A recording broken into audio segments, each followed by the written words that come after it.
today. So welcome everyone. I'm Aurélien, so one of the co-organizers of this Federated learning seminar, along with Peter Richterick, Virginia Smith, Dan Alistar, and Samuel Horvath, who's here also today, handles most of the logistics. So the goal of the seminar is to provide a forum to discuss the latest scientific results in all aspects of federated learning. So we try to have this sort of coverage kind of broad, so to cover things like distributed optimization, learning algorithms, privacy, crypto, security, aspects related to communication compression, also systems, hardware, and of course applications. So the speaker today is Jayadev Acharya. Thanks a lot for accepting our invite. So Jayadev is an assistant professor at Cornell University. He obtained his PhD from UC San Diego in 2014, I think. And before that, before joining Cornell, he was a postdoc also in the theory of computation group at MIT. So Jayadev has worked on quite many topics, actually. So information theory, of course, and notably compression schemes. Also algorithms for statistical testing and estimation. And more recently, maybe some focus on distributed algorithms, privacy, and applications to machine learning. And I think a lot of his work has really direct connections with some important challenges that arise in the federated learning context. So today he will talk about high-dimensional estimation under information constraints with, in this case, a focus on those privacy and communication constraints in distributed estimation and on the role of interactivity in such protocols. So thanks a lot again, and the floor is yours. Thank you, Aurélien, for the kind introduction. Thanks to all the organizers for inviting me. So because of the introduction that Aurélien gave and the context of the seminar, I don't have to apologize for not having federated learning in the title or maybe anywhere in the talk. So hopefully we'll cover some things that have connections to federated learning, even though I may not explicitly use the word because I forgot. Okay, let's see. So I'll talk about a set of works that we have been working on for the past 2 or 3 years. And this particular talk will be focused on joint works with Clement Cannon, who is going to join University of Sydney early next year, and Yuhan Liu and Zitang Sun, who are students at Cornell. And Prathamesh Mayekar is a student of Himanshu, who is a faculty member at the Indian Institute of Science. Okay. So our outline of the talk will be the following. We'll start with some introduction, some basic motivation, what is the precise problem formulation. And one of the points I want to discuss a little bit in detail today is what is the role of interactivity in distributed inference. So that will be one of the focuses of one of the focus topics of the talk. Then we will consider discrete distribution estimation, product Bernoulli and Gaussian estimation, and we'll work toward providing some general plug and play lower bounds. And finally, we'll finish with some applications to distributed optimization. And the reason we talk about lower bounds more is I think many of the upper bounds are pretty well established, and we do have more upper bounds in the paper, but I think for a general talk, it is perhaps more interesting to me to talk about lower bounds today. So that's what we will do. And hopefully the problem formulation for all of these things will be reasonably simple. So if we get lost, hopefully there will be at least 2 or 3 points where we can come back and restart our understanding. Because in general, with a 1-hour talk, I sometimes just lose things at around 20 minutes. So hopefully we'll have these points where we can get back on top. So let's start with the introduction. What is statistical inference? Okay, so in a very basic or in a classical setting, you have a collection of distributions over some domain script X. Okay, and what you assume is the following setting. There is a distribution P that you pick from this collection of distributions, and you do not know what P is. And from this distribution, you get to see NIID copies or NIID draws. And looking at these NIID draws, you want to solve some inference task. We'll make it more, make the tasks more precise in a little bit. But in general, your goal is to understand something about the underlying distribution P given access to samples, not to the distribution itself. And the notion that we will consider in terms of like throughout this talk, we'll look at a term called sample complexity, which is you are given some problem, and as you keep getting more and more data, you will be more and more well equipped to solve the problem. So the smallest size of data that you need to solve the problem will be called as the sample complexity of the problem. Okay. So I think Olivia just mentioned, if you have any questions, please feel free to ask or either raise hand or put it in the chat and we'll answer. Okay. And some of the classical examples that we will look at in this talk of tasks are estimation. You want to know what the distribution P is, or the task of goodness of fit, where you want to do a hypothesis testing on the underlying distribution. And today's talk will mostly focus on estimation. So let's continue. In this talk, we will be more focused on distributed statistical inference. So in the picture we saw before, we have NIID samples, but now instead of getting all of them in one bag that we can do whatever we want with, they are all distributed across several users. And from these users, there are constraints in the sense that we cannot have access to the true data anymore. What kind of constraints? Maybe there could be communication constraints or privacy constraints, and we can only get a limited amount of information about each of these data samples. Okay. So pictorially, I think this picture tells the entire story. Each of these devices gets maybe to see one of these xi's, so or xt I call it. So x1, x2, xn is stored on these devices or is observed at these devices or sensors or whatever you want to call them. And these sensors are, or these users are not omnipotent, or they have some constraints or reservations. Like they cannot send their entire data, maybe due to bandwidth limitations, or they don't want to send it due to privacy constraints. And one way to put this in picture, and this will be the context with which we'll be working, so I'll try to pictorially explain this. So this is what happens at each user. Each user gets a data sample X according to this distribution P that we don't know. And it does some processing. It does either some quantization or some privacy preserving mechanism, all of which can be thought of as this box. We'll call it as a channel.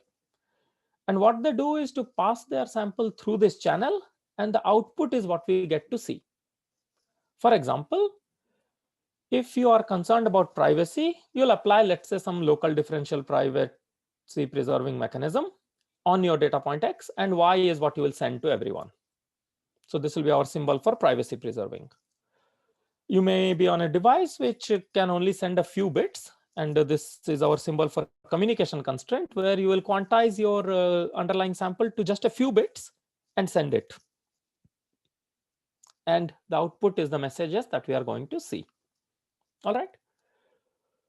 So these are called as local information constraints, and this slide will just restate what we said before. So there could be communication constraints, which will mean that each input sample must be expressed with L bits. And we'll come later to what happens when there are multiple samples. We'll just discuss very briefly.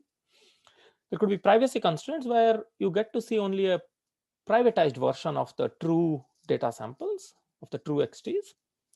Or maybe these XTs are in some high dimensional space, and you get to only see, you can project it onto a smaller dimensional space, and that's what you get to see. Okay.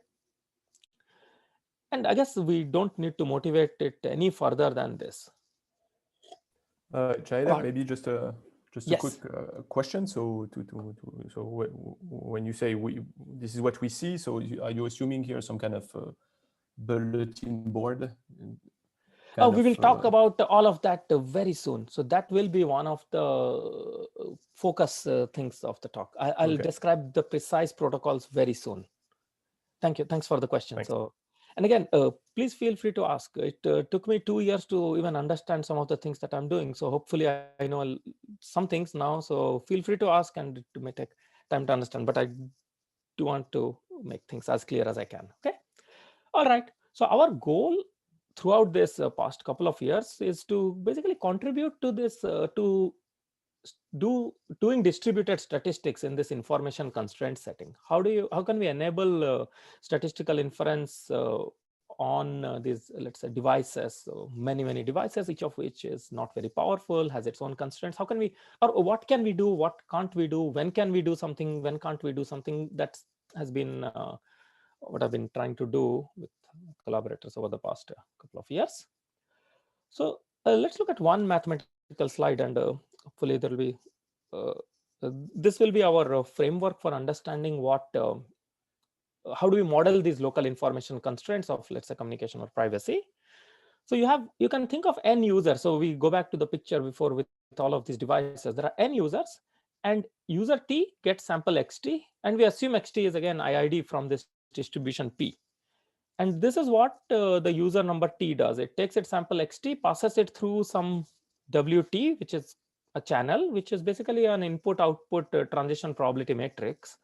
And the output yt is what we get to see. And I'll make a couple more pictures soon. One thing, and this is the first equation that we have, is if I tell you the underlying distribution of the input, and I tell you what are the channel transition matrix, what's the channel transition matrix, this wt, then you can write the output probability distribution of messages by this equation. So it just says, okay, you sum over all the input probabilities p of x times the probability that the output is y when the input to the channel is x.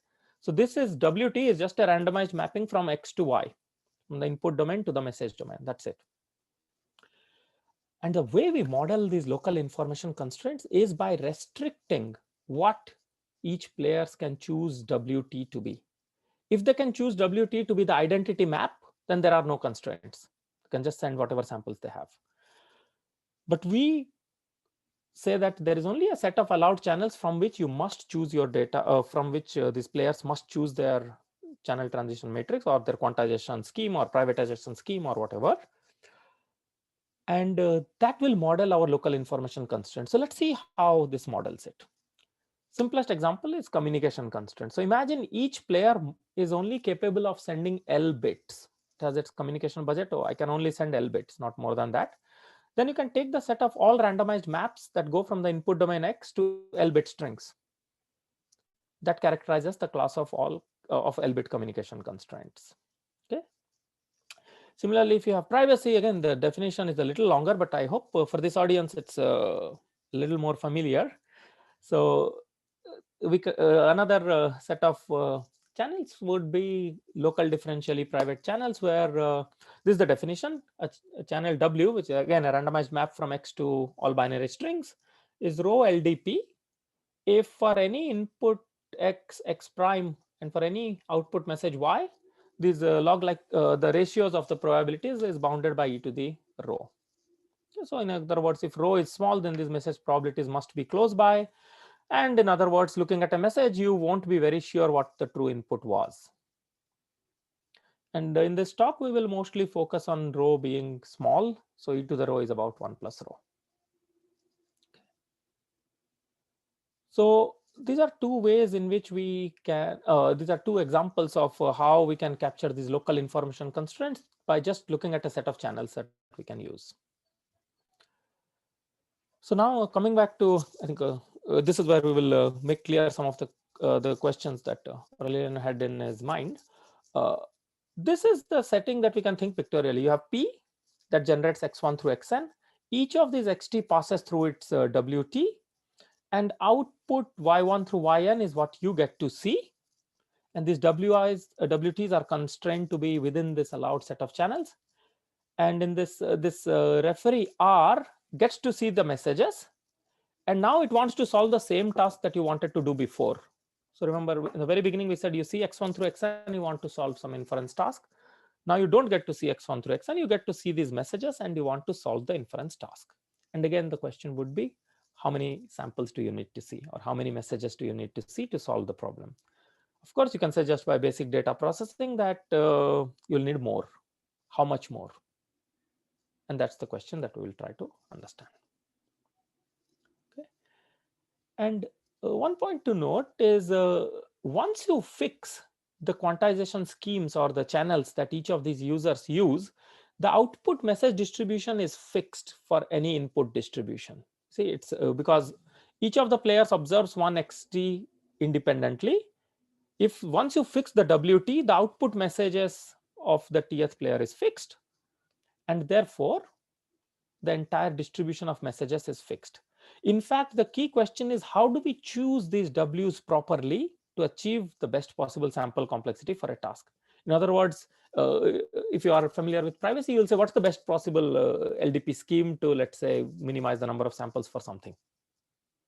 What scheme should these players use? And the scheme is exactly at the center of the entire problem. How do we choose the schemes, and what's the best possible scheme? Okay. So with that in mind, let's see a little bit more that there are many layers of complexities even with the simple question of how do we choose WTs. So what does a player do? A player chooses its WT, or let's say there is a centralized protocol that decides how these players are, or how these users are going to choose their quantization schemes. And in general, this WT will be, let's say, some kind of quantization scheme that's implemented on a small sensor that's collecting data, or it's a piece of code that's written onto your device or something like that. So you want these quantization schemes to be not too complicated. You want them lightweight schemes, let's say, or not too involved. And this flexibility of choice in WTs will be captured as follows. So we will discuss various ways in which the players are allowed to select the channels, which will capture the various degrees of difficulty of the problem or protocols. And we will discuss them in a little more detail in the next couple of slides. But in the beginning, I just want to say, first is the simultaneous message passing, which will be considered as the simpler class of protocols where there is not too much interaction and everyone essentially does what they want to do. So they are simple to implement on these distributed devices. And we'll talk both of these in the next slides. And a more involved set of protocols will be interactive protocols, where the players can see the other. So for example, the Tth player gets to see maybe the messages of all the other players, which is probably written somewhere, as Orlean was saying. And then you choose your WT based on these previous messages. Okay. And so let me discuss the protocols in a little more detail, because I think that will give some context and hopefully some understanding of what we are trying to achieve. So the first is simultaneous message passing protocol. By simultaneous message passing, we mean that all the players choose their quantization schemes at the same time. So they are not influenced by the messages of the other players. So and within this, there are two classes of protocols. The first is called as a simultaneous message passing protocol, which is public. Sorry, let me get the time here. Yeah. The first is private coin simultaneous message passing protocol, where each user T just chooses its own WT independently of all the other users. So you can think of it as maybe there are these devices, let's say, and you have hard coded what their quantization schemes are, and you want to just deploy them wherever they are.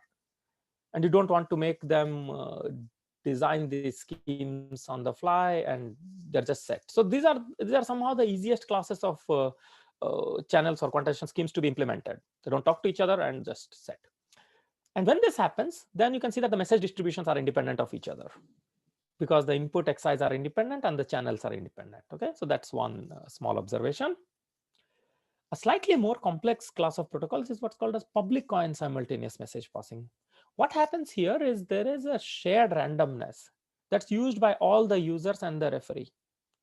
So imagine, let's say there is some company or the referee, it has a random string, or let's say U is some random string that's just available to everyone. Okay, so everyone can get to see what U is. It's some public randomness, shared randomness, common randomness, whatever you want to call it, which is independent of the data samples. And now each player chooses their channel based on the knowledge of this common randomness U.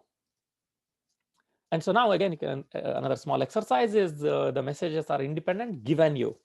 The messages are no longer fully independent, because now you can synchronize the players. Okay, so pictorially this is what goes on. Okay, so these W1 through Wn are selected as a function of some publicly available random string U. So, and when U is the empty string, then these Wi's are independent of each other. So that gives you private coin simultaneous message passing. Okay. And all of these we think are okay. These are probably good schemes in some sense that they don't require too much overhead. Maybe you have these Ws and you can do things, but you can make things much more complicated by looking at interactive protocols. And in this, we will look at sequentially interactive protocols where the setup is the following. You again have the same picture as before. You have the public randomness U that's available to everyone. But now the player T gets to see the public randomness U and all the previous messages. So this thing goes in rounds. And in round T, the player the user T selects its quantization scheme WT based on U and all the previous messages. So, and what's the point here? The point is that these schemes could be harder to implement, like either code-wise or hardware-wise, or you introduce latency and several overheads that you can just see because of this sequential nature of things.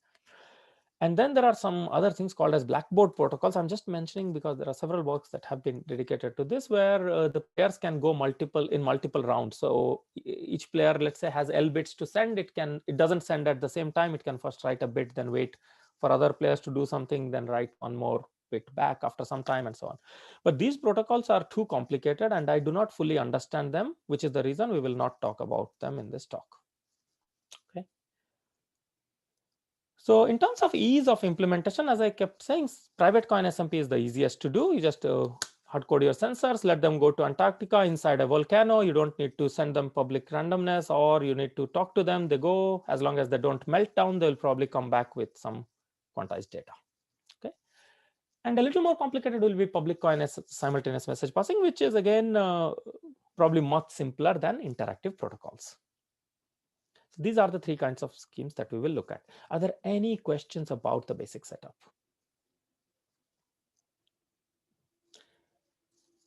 Because I've put this in picture. Okay, so the setting would be this. You have, so you have x1 through xn that are generated from the distribution P. I'll just close the door.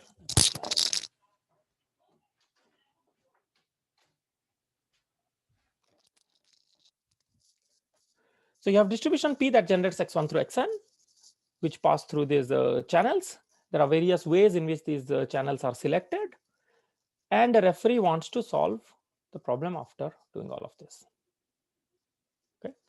And the question we want to understand is, do we want to have more complicated protocols, or are we okay with the simpler protocols?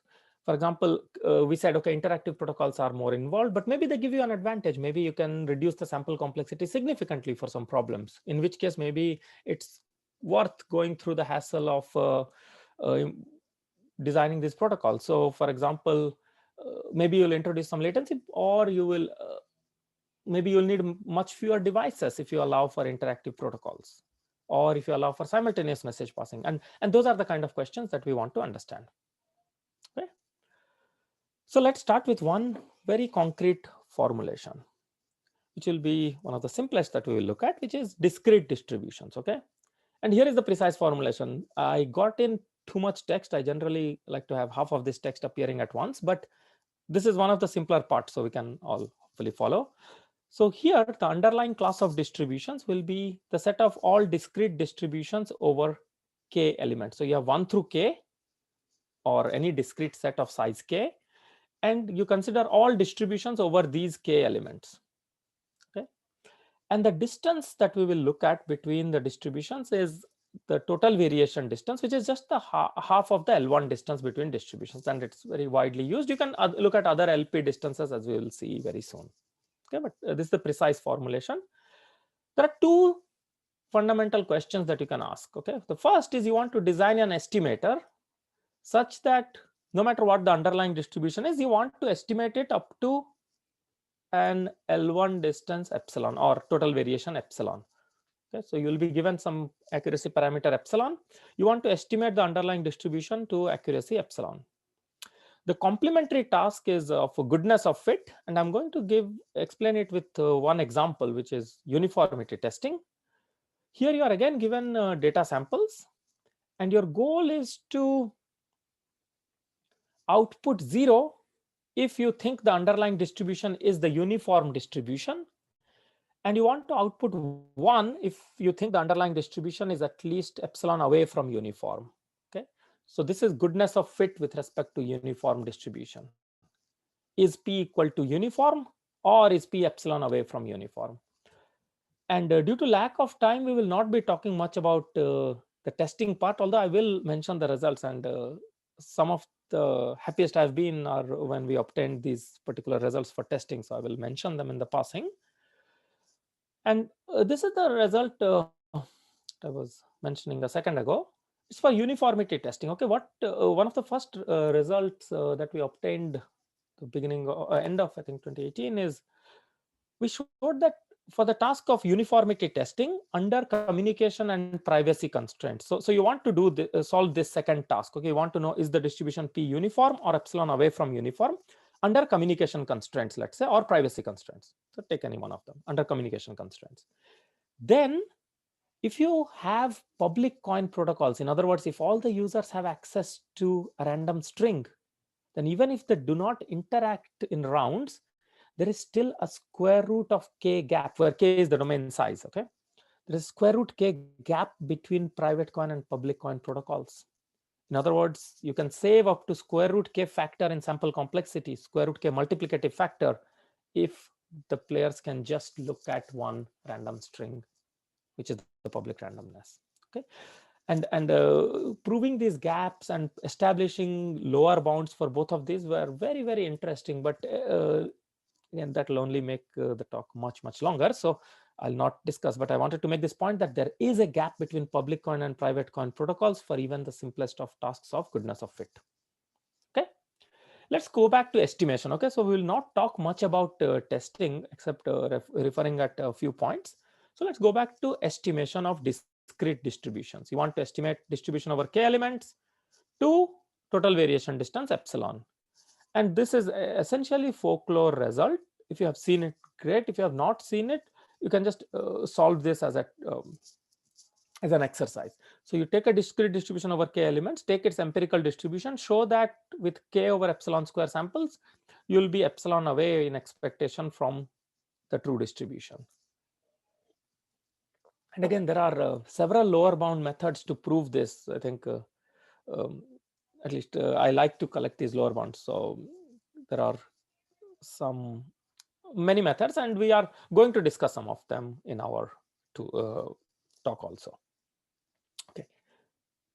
So, okay, this slide has too many rows, too many columns, too much information. But actually, if you look at it, there is nothing new that I'm talking compared to the previous slide. So let's not be alarmed. We want to understand what is the sample complexity of the task of learning a discrete distribution in total variation over k elements under communication constraints for these three kinds of protocols that we studied before: simultaneous message passing private coin, public coin, and interactive. And as I alluded to before, if you are interested in testing, there is actually a gap between the first two question marks. Private coin is much, much harder than public coin. But let's see what happens for estimating. The first simple observation is once the number of bits that each player can send. So each player can send only L bits here. That's the communication constraint. If each player can send L bits, which is more than log k, they'll just send whatever samples they have without any loss. And then you should reduce to the centralized setting. And in fact, the first these papers, including our own work and then a work by Han, Mukherjee, Osgood, and Wiseman, they looked at private coin and they looked at simultaneous message passing protocols, both private and public coins, and showed these optimal bounds for L-bit communication. So if you look at these things in blue, the first term is the sample complexity in the centralized setting, and the second term is the blow up, how much more you need because of communication constraints. And when L is equal to log k, the blow up is 1, no loss. Okay, so it at least matches our intuition from what I was saying before. And if L is equal to 1, then the factor of blow up is k. So now you need quadratic number of samples in the dimension instead of linear. Okay. Very similar phenomenon happens for local differential privacy. there is a blow up, and this, I think, as I was saying, maybe this is closer to some of the works that people have done here, and they may have seen these expressions. So the sample complexity blows up again by a factor of k over rho square. Instead of k over epsilon square, now you have a factor of k over rho square that just blows up.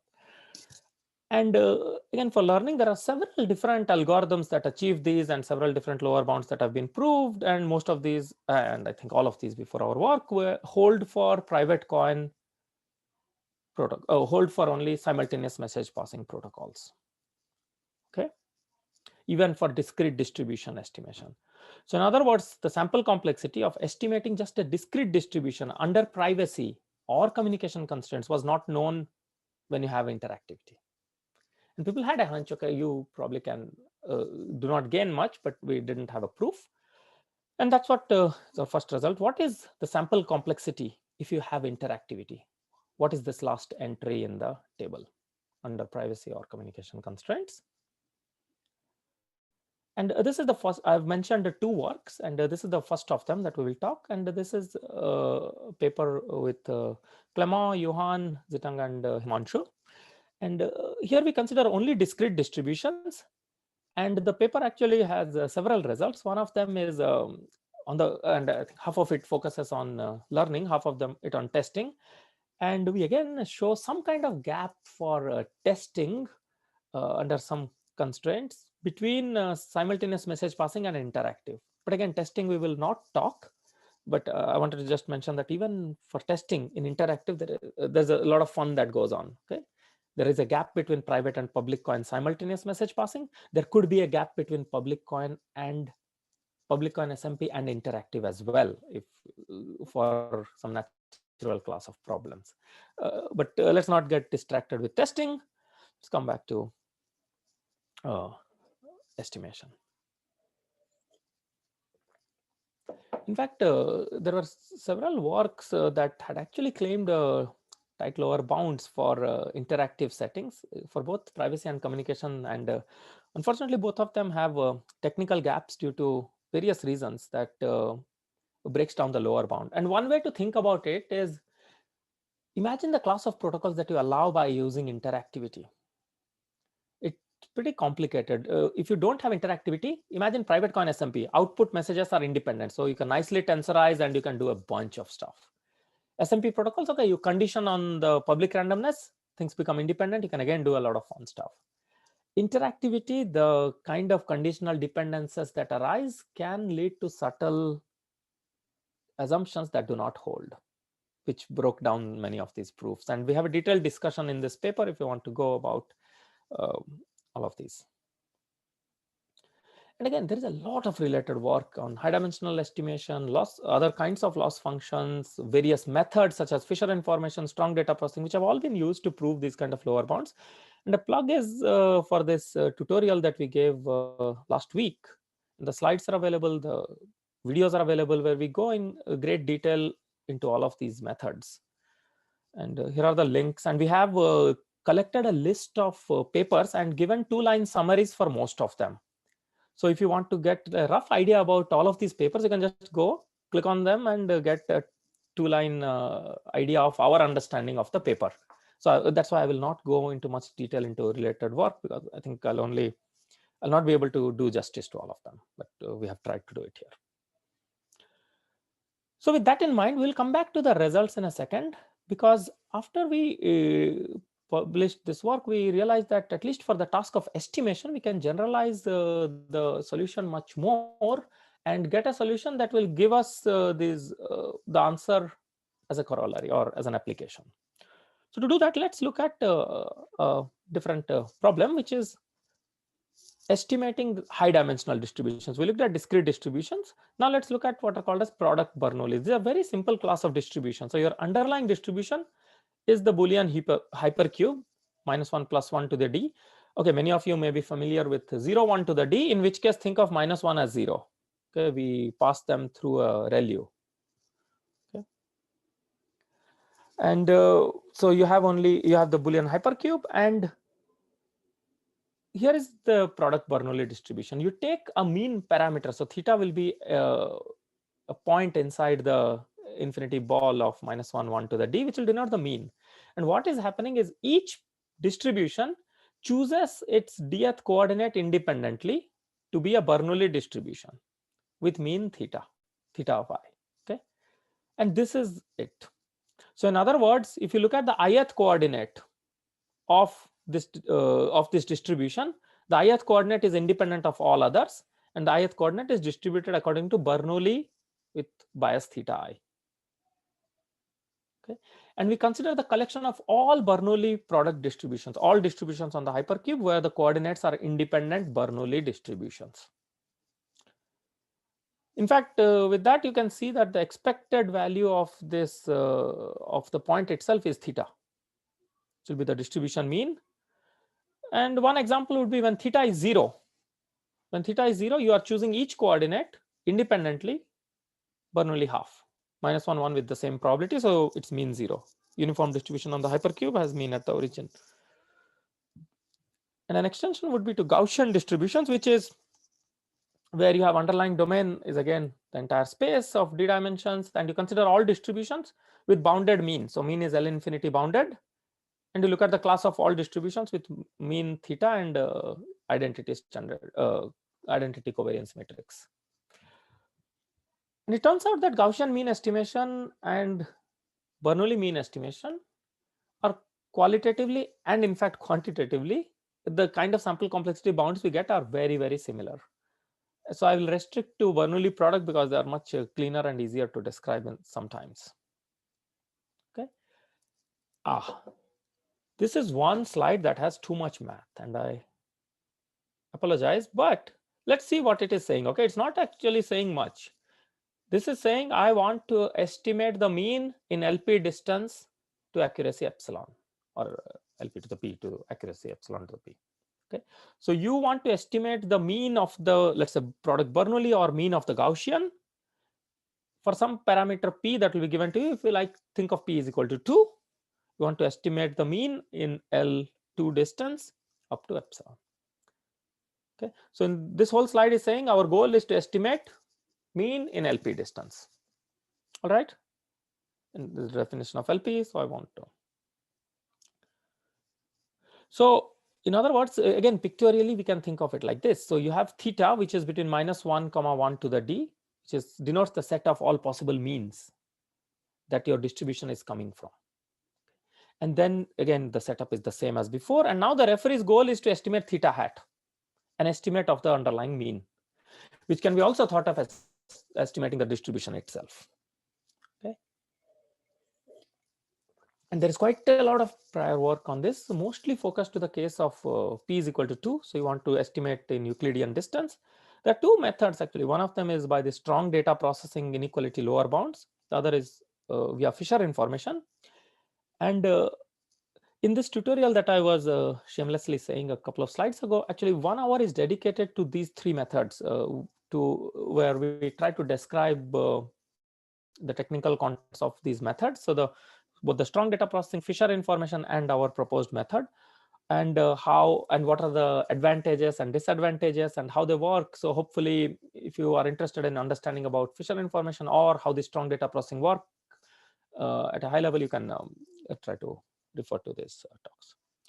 And our goal again is to provide a unified sample complexity bound for all of these problems under all of these norms, under maybe several information constraints with interactivity. Okay, and that's what this paper tries to do. So we want to provide the lower bounds for estimation with interactivity. And what this paper does is unified estimation lower bounds that are tight for both discrete and, let's say, product Bernoulli under general LP loss functions that give both communication and LDP as applications, or you can just plug in to these things and get these answers. Okay. And the main idea behind this method is Aswad's method plus chi-square contraction. For people who know Aswad's method, the next two slides may seem simple. If not, I want people to at least take the basic takeaway from the talk should be, okay, I learned what Aswad method is, and now I can prove lower bounds in other problems. So maybe we can give some idea about Aswad's method. So this is, and this is actually the easier part in some sense because it's very natural and very powerful method. It says, okay, I want to prove lower bounds on distribution estimation or mean estimation. Now, instead of looking at the entire set of distributions, let me find a small structured class of distributions that I will use to prove lower bounds. So to do that, what people do is to come up with, so they consider a set of points, a set of distributions that are indexed by this hypercube. And please do not get confused with this -1, 1 to the m with the product Bernoulli case. Okay, although there will be some relation. So what you do, what this first two steps is saying is, you select a class of 2 to the m distributions from the class of distribution that you're working with. For example, you may select 2 to the m discrete distributions, you may select 2 to the m product Bernoullis, and you just concentrate on them. And you choose them very wisely. And by very wisely, I mean these are the most natural ones that we will see, okay, this is what you should probably do. So they are actually easy to come up with. And these distributions should be such that the distance between two underlying points, two underlying distributions, are more when their z and z prime are far. So in other words, you have distributions that are indexed by the hypercube. If you have 2 points that are far in the hypercube in the Hamming distance, then their corresponding distribution should also be far. That's all we are saying. Okay, so Aswad says if you have distributions that are far in, if you have points that are far in Hamming distance, their corresponding distribution should be far in whatever distance you are interested in. So the idea is basically just the following. You concentrate on this class of distributions, forget about everything else, and you, in the first step, you choose one of the points on the hypercube uniformly at random and choose that to be your underlying distribution. Okay, then how does it help? This is how it will help. We now said that if you can estimate that if points that are far away in Hamming distance are also far away in whatever distance you are interested in. Therefore, if you have a method to estimate the underlying distribution in some distance, you will also be able to estimate what is the z that you're working with in Hamming distance. Okay. So in other words, your message that you see has to give information about the string z itself. Okay. So that reduces the problem of some estimation to guessing a binary string or estimating a binary string from data. So now this is pictorially what we are trying to say. Now you restrict the input distributions to be coming from the hypercube, from this ±1 to the m. We will make it concrete in the next 2 slides, but that's what we are trying to do. ±1 to the m. You see these, you get all of these messages. Looking at the messages, your goal now is to predict z hat. What is the z? Z hat is an estimate for the true z that's coming. And the idea is if you cannot estimate z, you cannot estimate distributions. That's how the lower bound works. And that's essentially Oswald's method. It relates distances to estimating binary strings, and that will allow you to use a bunch of things from information theory. So let's state Oswald's method. So if you have an algorithm whose estimation error is small, then you must have the following. And if people have not seen mutual information, I'll just describe it in words. So all it says is you have z1 through zm. Okay, you have some underlying binary string that has been picked completely at random over ±1 to the m. After looking at these messages, you will have a good guess about most of these bits. That's what this is saying. If you had an estimation algorithm, you will also have an algorithm to estimate zi's. That's it.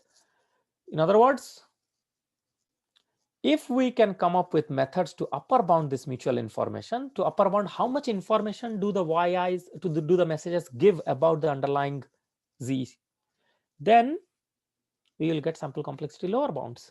That's it. So in other words, pictorially, we want to do this.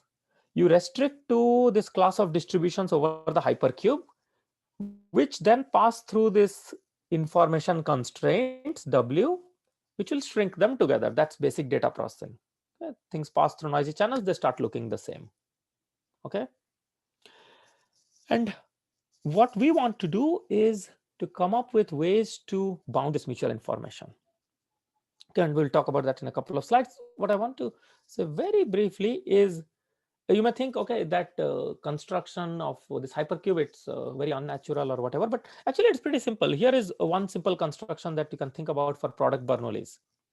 We take M is equal to D and we design a set of 2 to the D distributions, 2 to the D product Bernoulli distributions. How are we doing it?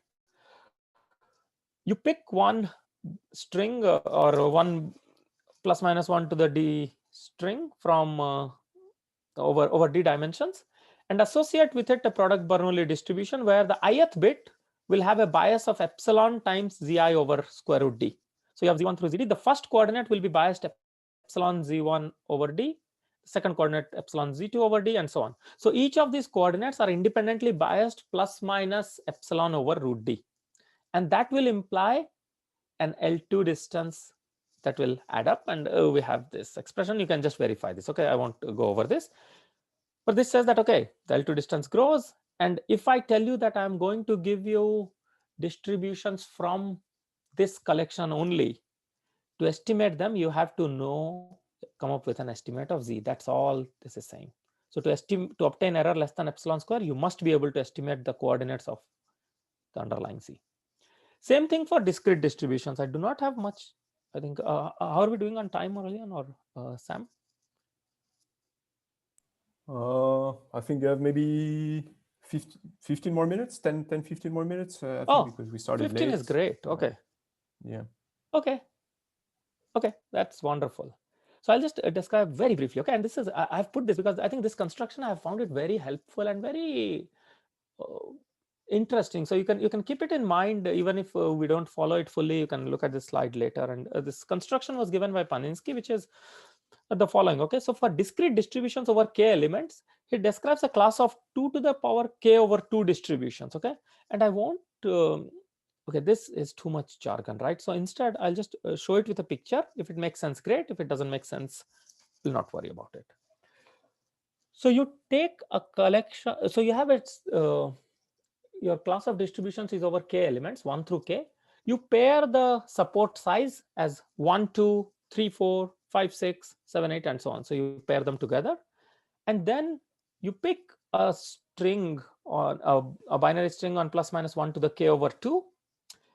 And here is what you do. Let's show what, and then you want to describe a class of 2 to the k over 2 distributions, 2 to the k over 2 discrete distributions. Here is a description. You pick a string Z1, Z2 up to Z of k over 2. And if Z1 is equal to 1, then the first symbol will have probability 1 plus epsilon over k, and the second symbol will have probability 1 minus epsilon over k. So the first two symbols probabilities will always add up to 2 over k, but then the first one will be a little higher and the second one will be a little lower. Same for symbols 3 and 4. Because Z2 is 1, you give symbol 3 a little higher probability than symbol 4.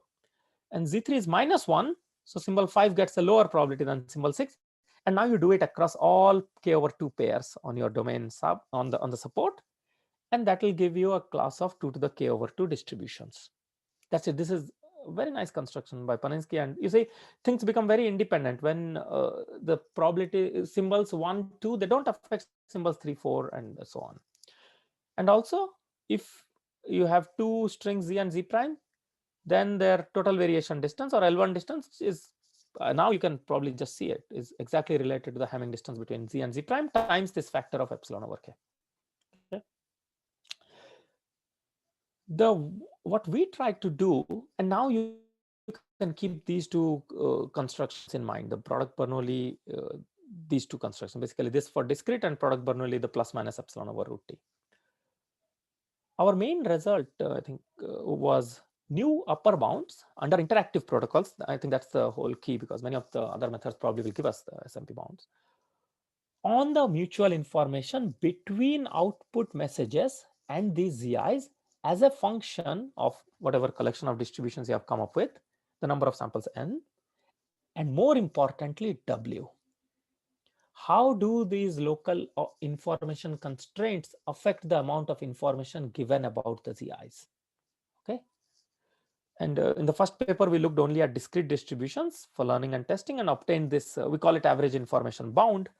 And we were able to significantly expand it and obtain general plug and play bounds for other information constraints and classes of distributions. And again, the goal is this. You see, now the mutual information will reduce because of the information constraints. And how do they reduce is what we want, what we try to capture in this paper. What I will try to do now is to give a couple of plug and play bounds in the next 4 or 5 minutes, and then we will talk a little bit briefly about optimization and stop. So what we want to do is to give general ways to prove lower bounds for various kinds of problems. So to describe that, what are we saying? We are trying to bound this thing, okay? So we are trying to bound how much information is the output messages giving about Z1, Z2 up to Zn, about this binary string. That's our whole goal. We want to show that estimating this binary string Zi that generates your that indexes your distribution is hard.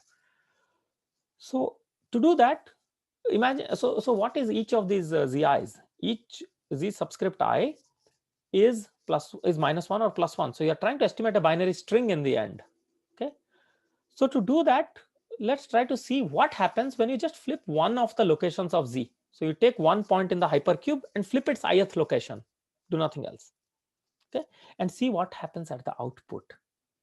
If you are able to get a good estimate of the ith bit of the underlying string, the output distributions now should tell you that. The output distribution should look different under Z, and what happens when you flip the bit. And again, so I'll give a bunch of properties which may look like a paper that's probably from some, I don't know, stats journal or something with a bunch of assumptions, but I came to appreciate this recently. So suppose your distributions have some nice properties. First property is when you flip one of the bits of Z. So you have you have these distributions that are indexed by these Z's, right? So you flip one bit, how does the probability change?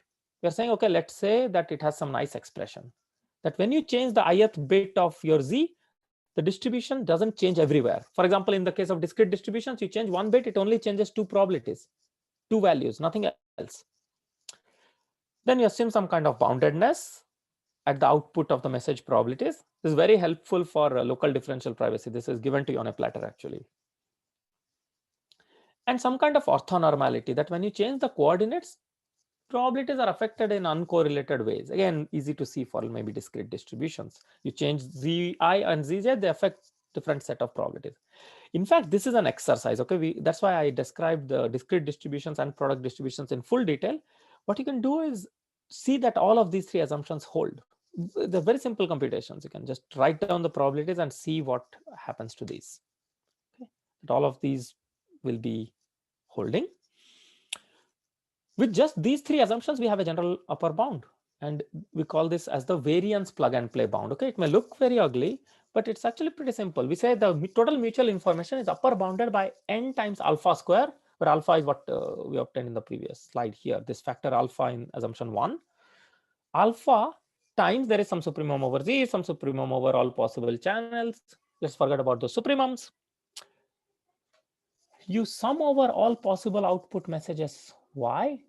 The variance of the message probabilities given X under the input distribution divided by the expected value of the message probabilities. That is an upper bound under any interactive protocol. And this we think of as a plug and play bound, because now once you are given a set of channels W's, you can just upper bound this.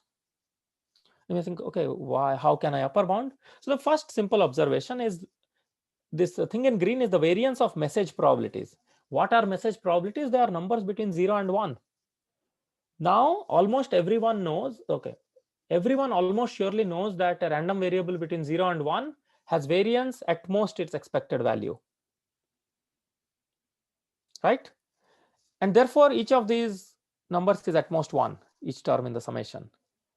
And what do you do with that? You now see, okay, if each of the terms is at most 1, what's a good upper bound for this whole thing? It's the size of the entire domain of the messages.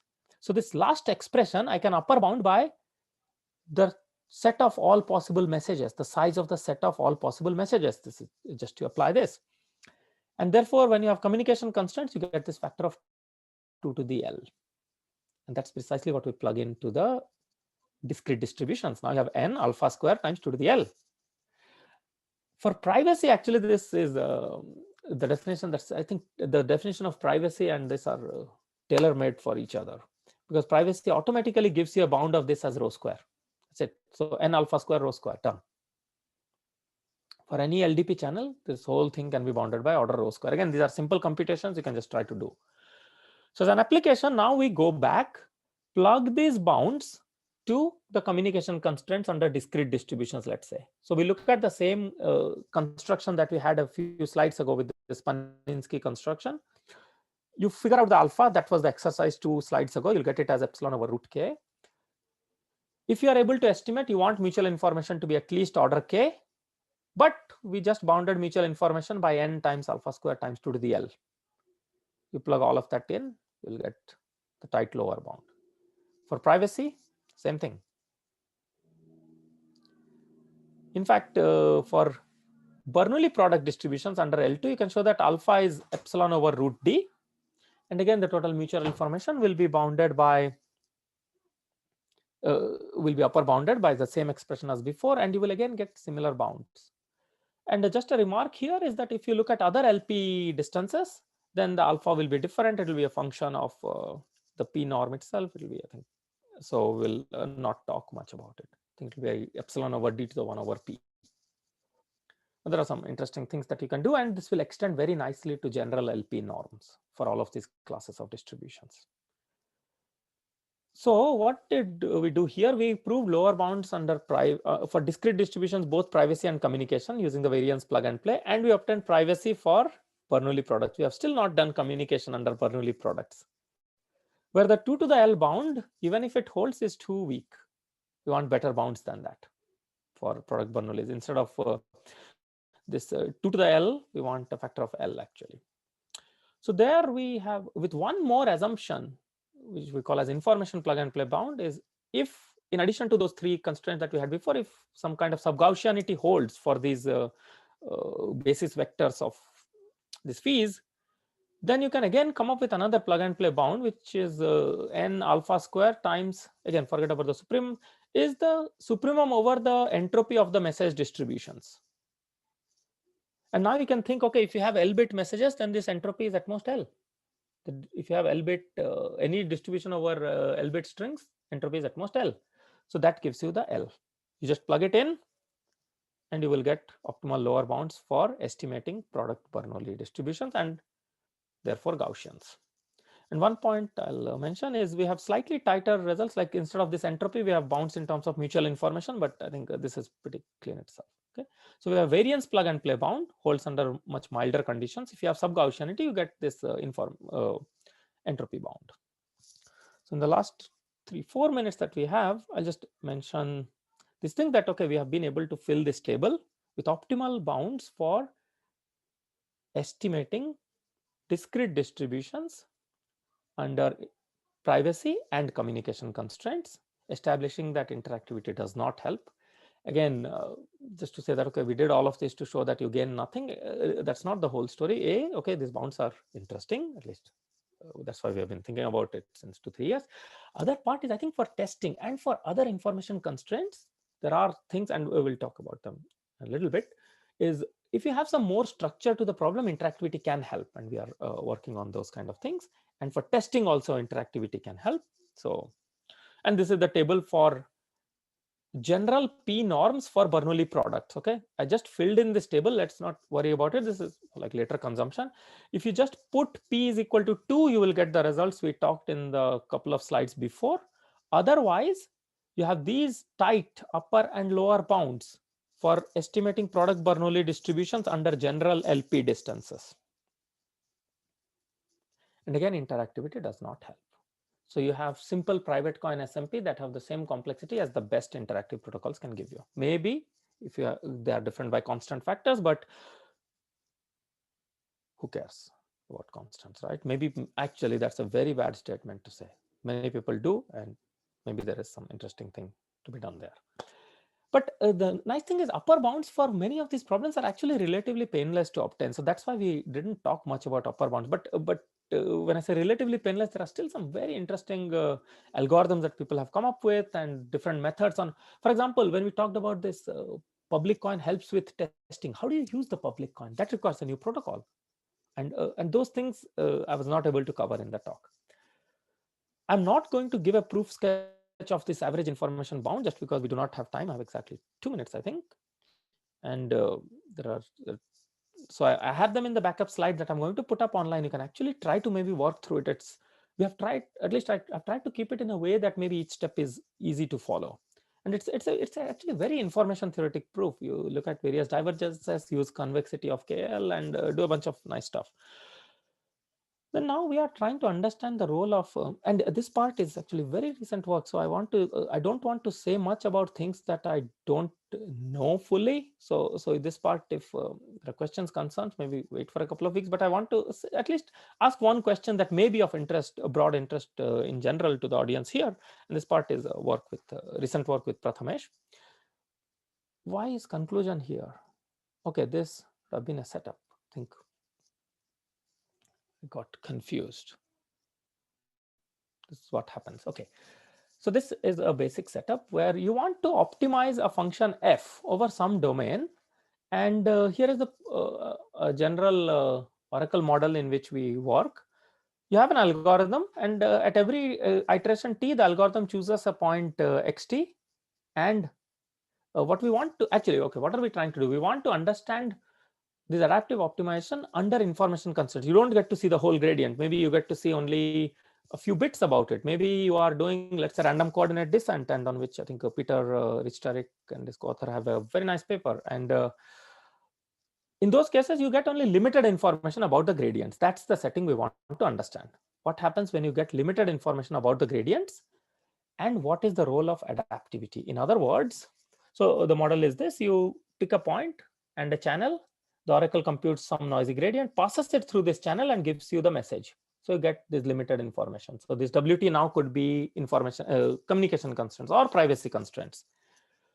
And you can have different kinds of protocols as before. Non-adaptive is you pick WTs without looking at the previous YTs. You can choose the points XTs, but not the quantization schemes. Adaptive will be where WT may be dependent on the previous messages. The question will be, does adaptivity help? In distributed optimization, when you select the schemes at random. So for example, think of let's say random coordinate descent. So instead of random coordinate descent, what if you choose which coordinate you want to query the gradient from at different stages based on what you have seen before? Does it help or not? And the answer is actually twofold. And again, this is ongoing work, so I won't. The only reason to put it is I wish I finished it before I took the talk in November, so I'll have some nice results. But as expected, things always go 3 months late. So for convex and strongly convex family, under both privacy and communication, we show that adaptivity will not help. Extending previous results that held for non-adaptive protocols, there were lower bounds, and we can extend them to adaptive protocols using our methods. And if you have some structural assumptions on the gradient, like some kind of sparsity structures, then actually you can show that adaptivity can help. You can adaptively choose where to query or what kind of message to information to get about the gradients to gain a lot in convergence. And again, hopefully, once I put up the paper, I'll actually maybe request the organizers to put a link to the paper in the website. So in conclusion, we just talked about distributed learning and testing. We didn't talk much about testing. Proved general methods to establish lower bounds under interactive constraints, which gave us optimal lower bounds for communication and privacy for discrete distributions, high dimensional distributions under different LP norms. And I think I'm done. Yes. Thanks a lot, Jayadev, for the talk. I personally enjoyed the talk quite a lot. Thank you. These sort of aspects on how to get these lower bounds and sort of underlying techniques. I think that it was quite cool. I don't know much about these things, so I think I'll take a look sometime at the tutorial. Yes. Great. Do we have any questions?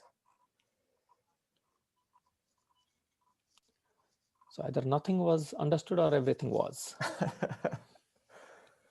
Maybe I can ask one while maybe people come up with other questions. Maybe I have two. So the first one, okay, is more of a maybe naive question, but the last part on this adaptivity in these gradient schemes, like for optimization.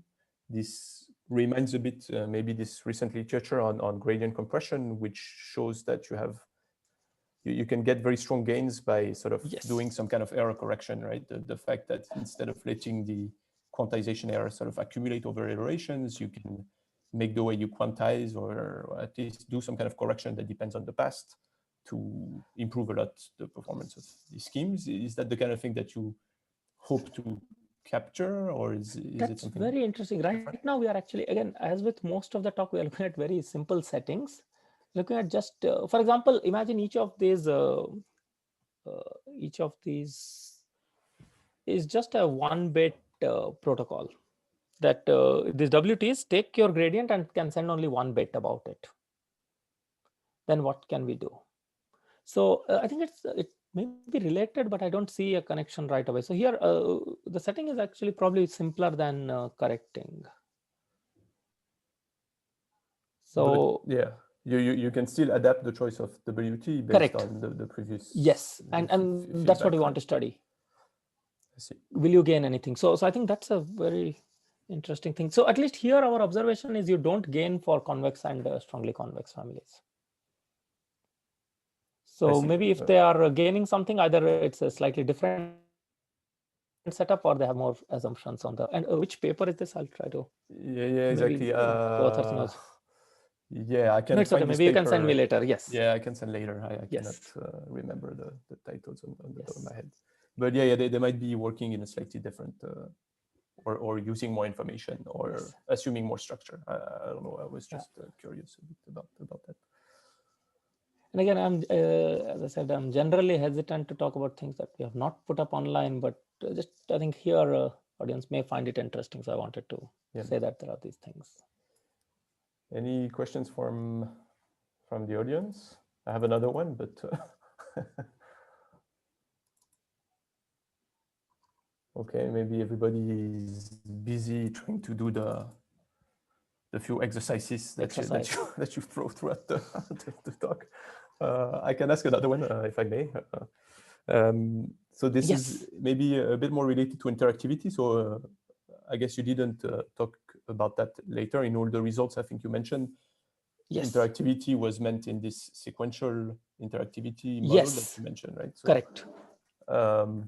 So I was wondering whether, of course, okay, you are thinking about some other kind of interactivity, and maybe one that, at least from the maybe the privacy point of view, make quite a lot of sense to study, is one where basically, let's say some participants can coordinate maybe to choose their WT, but they can do that in a way that is essentially not known to others, right? So maybe people in crypto would say you have like a public key infrastructure that is in place, such that maybe I can exchange a bit of information with someone else, so we can coordinate on the choice of the channel or respective channel or something like this. And so in that's privacy, very interesting.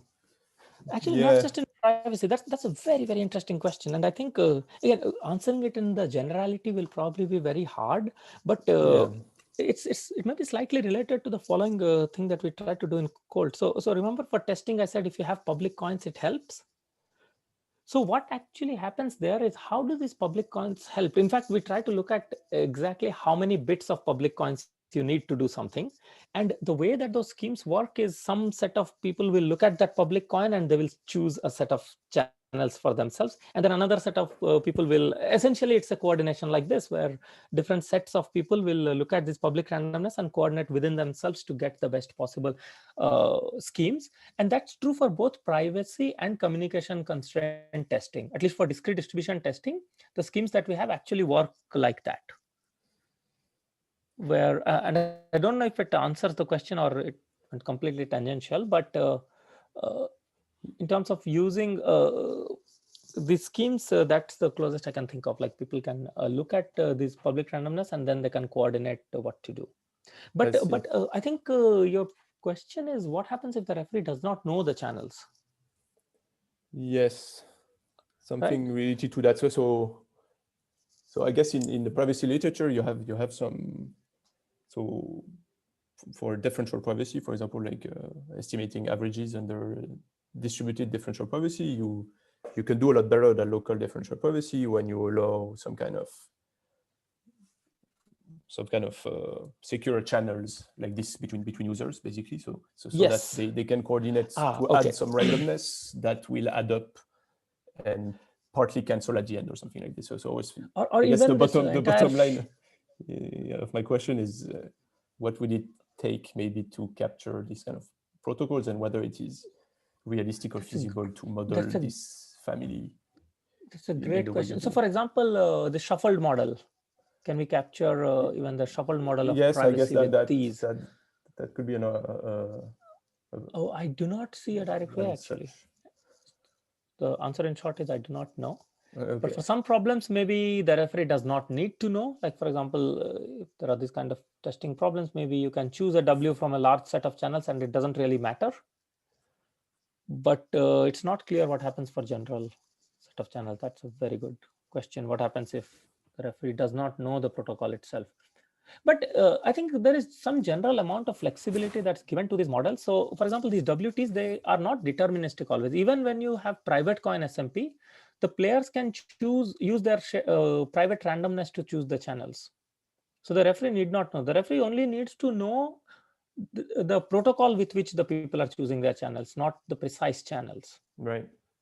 So in that sense, maybe there is like these results hold for those kind of results things also, unless the players become adversarial and don't do what they were supposed to do. Yeah. Okay, I need to think, I guess, a bit more about this, but thanks. It clarifies some of the points.